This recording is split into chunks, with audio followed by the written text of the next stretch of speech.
Hanoi ended 1963 with an expanded commitment to war in the south, and that commitment was further increased by the end of 1964. But what was the reason for those escalations? And how did Hanoi overcome Moscow's opposition to its plans? This channel's mission is to challenge the Vietnam orthodoxy. Much of what you know about the Vietnam War is either incomplete or false. Please consider supporting this channel and its mission through Patreon. The link is in the description. The 9th Plenary Session of the Lao Tsung Party Central Committee convened in November 1963. The plenary session discussed the revolution in the South and the view that it had 3 stages: winning partial victories, advancing step by step, and finally a general offensive general uprising. There was agreement over the immediate task to defeat the special war strategy of the United States. However, there were differences with regard to a quick victory or protracted war, and a relative emphasis given to the political and military struggles.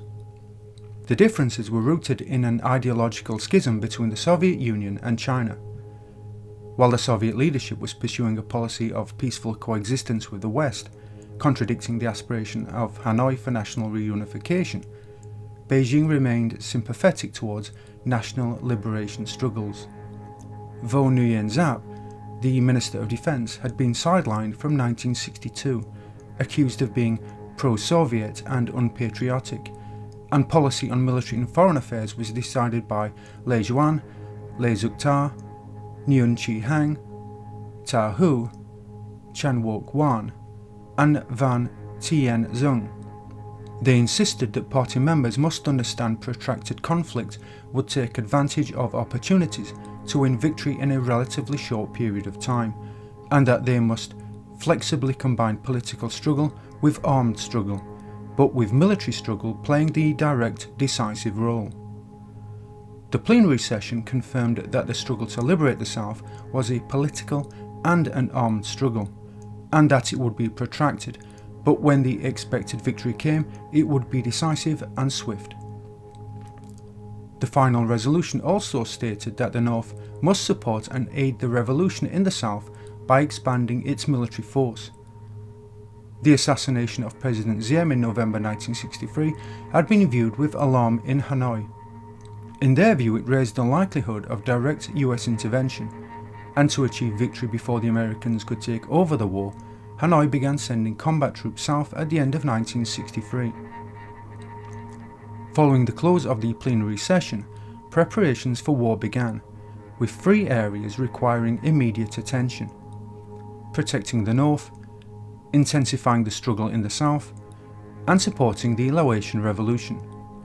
Despite the decision taken at the plenary session, differences remained in the leadership as to the degree the military struggle should be intensified. The differences were so serious that Ho Chi Minh convened a special political conference 3 months later on March 27th, 28th to confirm the policy. Over 800 officials and observers attended the meeting. Ho Chi Minh argued that the party and military should unify to defeat the Americans and unify Vietnam.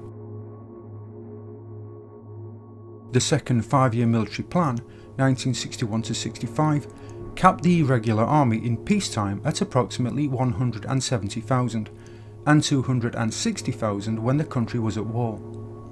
North Vietnam maintained its troop strength at 173,500 to the end of 1963, but raised the target to 350,000 to 400,000 for 1964-65 and 500,000 for 1966-67. Total strength in 1964 was 300,000, and in March parts of the Air Defence and Air Force were put on a war footing. Ve Chi Kom, a member of the Party Central Committee and Deputy Secretary of COSFN, was appointed Secretary cum Political Commissar of Military Region 5, and on May 1st the Central Highlands Front was established in MR5. Senior Colonel Nguyen Chang, Deputy Commander of MR5, was appointed Commander of Central Highlands Front, and Senior Colonel Xuan Quay its Political Commissar. The Central Highlands were of strategic importance, as control of communist infiltration into South Vietnam depended on control of the highlands. On June 29th, the Politburo repeated the need to increase the state of readiness, and Chief of Staff General Van Tian-Zung put the PAVN on alert. Air defence was considered the top priority, and focus was therefore placed on the readiness of air defence units, although weapons and communications equipment were outdated. To carry out its plans, Hanoi required the political and material support of the Soviet Union and China, and it viewed the rift between them with concern. Le Juan led a delegation to Moscow on January 31, 1964. The purpose of the visit was to inform Moscow of the decisions taken at the 9th Plenary Session and to seek the support of the Soviet Union. But reflecting its policy of peaceful coexistence with the West, Moscow refused the delegation's request for material support, stating bluntly that North Vietnam would not receive Soviet assistance unless it changed its position.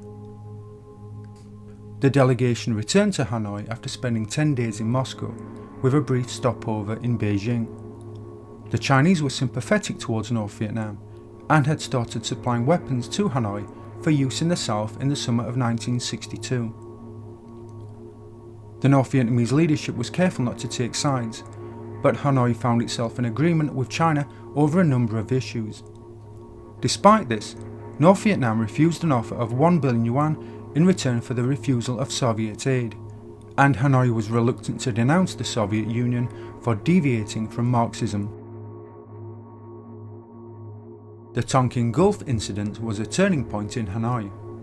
It stiffened the resolve of the communists and strengthened the hand of those who wanted to escalate the war. Hanoi believed the August 4th incident was part of a US plot to intervene directly in the war and to destroy the North, confirming the fears of the pro-escalation group. A week after the incident, the Lao Zung Party Central Committee held an extraordinary meeting to discuss the incident and possible US intervention in the south.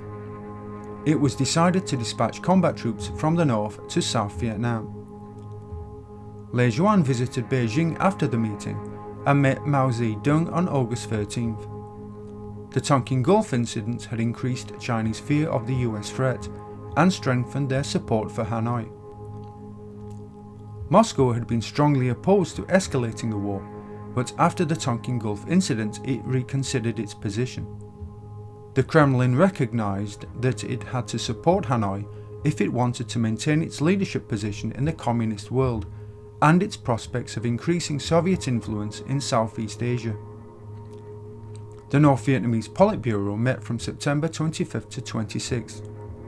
They believed that the Saigon government could only survive while the communist main fighting force was not ready to fight a conventional war, and they concluded that the US was preparing to fight in the south to achieve a breakthrough and to expand the war to the north. Hanoi would develop its main fighting force as quickly as it could, while estimating that the process would take a few years. In the meantime, the war would be maintained at a low level, which would not provide a pretext to the Americans to transition from a special war to a limited war strategy, or expand the war into the north. The Central Military Commission and Ministry of Defense were ordered to draw up a plan to stop any such intention. While in the south, Kosovo advocated quickly defeating the special war strategy, consolidating its area of control, and seizing the initiative in an active offensive strategy to fight the anticipated American-led counteroffensive. Soon afterwards, Pham Van Zung and Hoang Van Hoan met Mao Zedong on October 5th. Mao thought it was possible that the Communists might defeat the South Vietnamese military, as he believed the US did not have the forces available to send to South Vietnam to save Saigon. But he encouraged Hanoi to avoid direct confrontation with the US. A protracted war would bring success. The Communists should only negotiate when they could defeat the Americans as badly as they had defeated the French. On October 11, 1964, Communist forces operating in South Vietnam were ordered by the Central Military Commission and PAVN High Command to conduct a series of offensives during winter and spring 1965.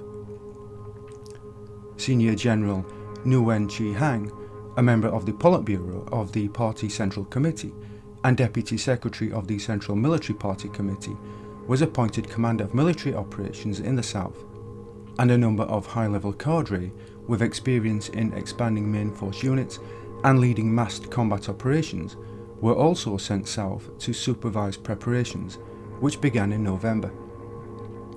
The three fronts selected were Eastern Nambo, Central Chungbo, and Tai Nguyen in the Central Highlands. The first complete North Vietnamese unit to be sent south, the 95th Regiment, was also dispatched in October. Although Hanoi and the NLF publicly declared their desire to achieve reunification peacefully, in a top-secret letter dated November 19th, the Soviet ambassador reported to Moscow that Hanoi was expanding military operations in the south to improve its position, and according to the ambassador, Hanoi expected the support of Beijing, with Moscow obliged to do the same.